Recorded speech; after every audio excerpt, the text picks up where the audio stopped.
वांग भात चमचमीत आणि चवीला तेवढंच भन्नाट आणि सुख म्हणजे नक्की काय असतं ते अशा ऊन भाताकडे बघितल्यावरच कळतं आणि त्याच्यावरती की ना अशी तुपाची धार.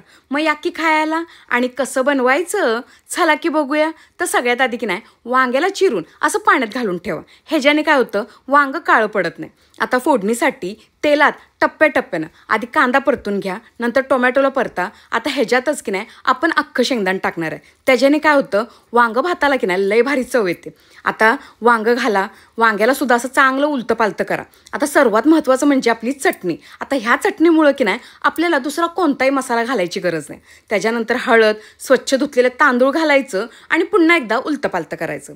बादलीभर पाणी घालून पुन्हा एकदा असं ढवळून घ्या. चवीनुसार मीठ घालायचं आणि कुकरला 2 शिट्ट्या झालं की झाला बघा आपला वांग भात तयार. आता सगळीकडनं की नाही अशी कोथिंबीर इसकटायची आणि ऊन हाय तवरच द्यायचा दणका आणि लावायची हजेरी. लाईक, शेअर, सबस्क्राईब करून.